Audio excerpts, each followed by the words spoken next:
If you remember one thing from today, just one thing, remember PAR. Prioritize, adapt, be responsible. If you remember PAR, you'll dig out and get the right things done. I've been in business now for 15 years, and I've worked with hundreds of clients. Over those years, I found the things that separate the average companies and leaders from the astronomical companies and leaders. And there's one thing that gets them going. They know where they want to go.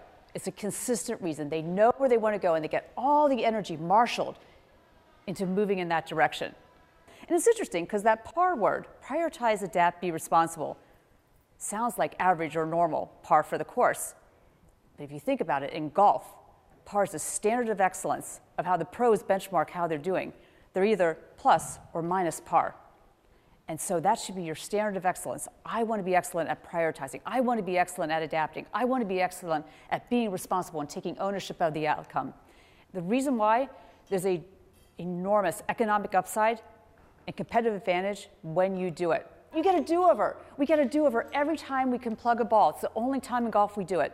But we get a do-over every day in our lives. Every day, whether it's business or whether it's personal, we get that do-over. So again, the three things to getting the right things done is prioritize, adapt, and be responsible. The first one, prioritize. Focus on what matters most. It's awfully hard to get the right things done if you don't know what direction you're heading. And especially today, as society changes are happening, technology changes are happening, economic changes are happening, environmental and political changes, we really need to make sure that we know what our priorities are and we can focus on what matters most. Play with me for a second. Take your hand and make a fist and twirl it around and put it on your chin. No, I said your chin. Okay. So think about our behaviors. If you have a vision, you're telling people, oh, we're nourishing people, and you're walking around with your hand on your cheek instead of on your chin, your actions are going to speak louder than your words. So you have to really, really live that vision in order to make it real. The reality of it is you have to think of time as money.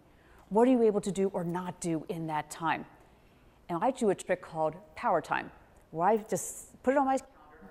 It's an hour a day, and no one can interrupt me unless someone is dead or bleeding. And I'm serious. I used to look at dead or bleeding. Well, actually, one of my clients is in the healthcare business. They go, well, Krissi, people in our business actually are dead or bleeding, so we can get interrupted. And that's okay. But for the most part, that wall of time is when I do my most important work. Think about what you're stopped doing. Think about what you need to continue doing and what you need to start doing. And that stop doing list is the hardest list to put together because we like to please people. That's the hardest thing to do. So the question for you is, what are the top 3 to 5 things that you really need to get done next year? And what would be par? What would be outstanding performance in each of those? The second, A, adapt. See change as an opportunity. Change is all around us, as we know. And when I graduated from college, we talked about, okay, a 70 to 80 was a C. But when I graduated from college, fax paper curled. There were no cell phones. We didn't have the internet. And probably most shocking of all, there was no Starbucks. How we got things done, who knows?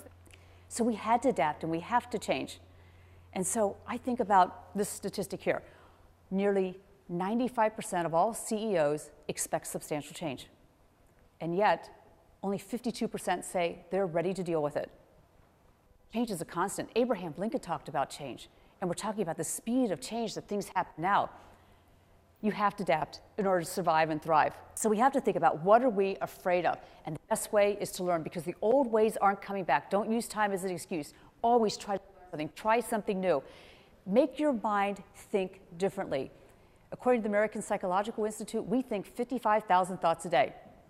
And 50,000 of them are the same thought we thought yesterday. So we're living Groundhog's Day over and over and over again from the movie. All right. Hands up, how many of you have 100% of your customers' business? I can't raise my hand on that one either. Don't have it. And the most often reason that they leave us is because they don't feel valued. We didn't pay attention to them. It's not because of quality. It's not because of service. They just didn't feel we were listening to them.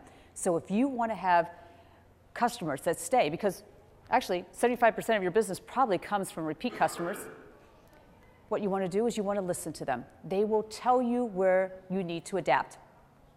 Let's talk about a company that adapted. Domino's Pizza. They thought about no matter how good we are today, we need to be better tomorrow. Does anybody remember in 2010 watching the Super Bowl and the advertising that Domino's Pizza had in 2010? They changed two things. They had a new CEO that year, and they changed two things: their crust and sauce.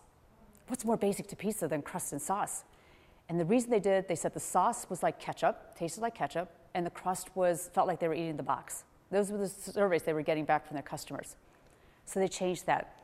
It grew 36%, Domino's grew 36% in the quarter after that Super Bowl ad in an industry that fell by 3%. And that's why the adapting is so hard. But let's take a look at Domino's today.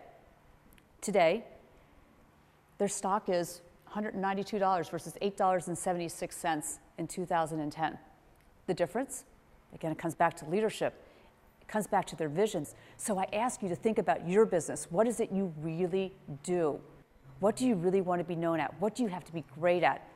There's some things you just have to be as good as everybody else, but there's some things you have to be great at.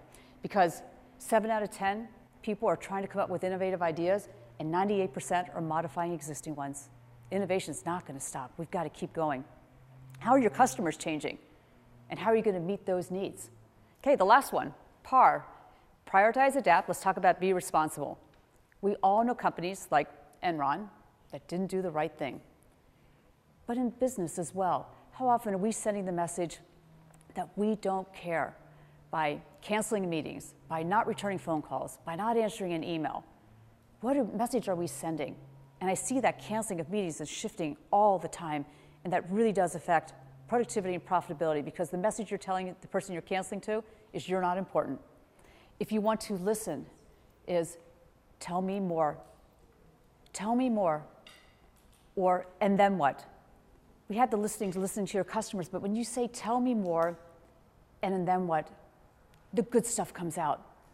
A few years ago, I had a session like this, and somebody emailed me later, and they said the next day, they said, I went home and tried that with my wife. I kept saying, tell me more, and then what? And we were up until 1 in the morning. I think it saved my marriage. So some things that you can do to be responsible, have some daily questions that you're going to ask yourself. What behaviors do you need to do better that you can do? And you ask yourself, did I do my best? Did I do my best today to walk 10,000 steps? Did I do my best today to play with my dogs for 10 minutes? Did I do my best today to attack my biggest priorities? Not yes or no, did I do my best? E plus R equals O. You didn't think you get some math today. There are events, and how you react or respond determines the outcome. So when you think about an event that happens, it may be, I'll give you my example of it. I had cancer a few years ago. So there was an event that happened. I had a lump, and there was an outcome. I have short hair and a boob job, and I'm well now. But how I reacted and responded determined that outcome. I didn't miss one day of work during chemo. I didn't miss one thing. It was when the book tour came out. I didn't miss one thing at all. I ran to wellness instead of away from illness. And in anything, no matter what your crisis is at work or at home, think E plus R equals O, because you get what you accept.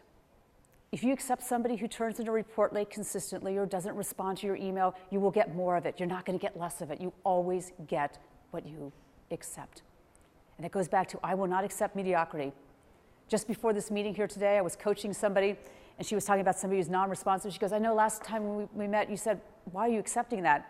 And I keep thinking, why am I accepting that? I go, and what have you done? She goes, I'm still accepting it. I'm still getting it. So we worked on what she's going to do. Because we are our choices. Each one of us, we choose. And that's a wonderful gift of responsibility that we have, that we choose how we think and we act. And so by your behaviors, make sure that your behaviors are inspiring people with what you're doing. We live in 3 moments: the past, the present, and the future. The future is the gap between where we are and where we want to be, and the past are all the wonderful experiences that we have that can be the foundation for where we want to go. I say, take the shot, because you're closer than you think. You're closer than you think. The real threat and the opportunity is not from the outside, and it's not from the inside either, your organization. It's you. It's your behaviors and how you change. How are you going to prioritize? How are you going to adapt? How are you going to be responsible? Because we can all be occasionally great, but you have to work at it to be consistently great.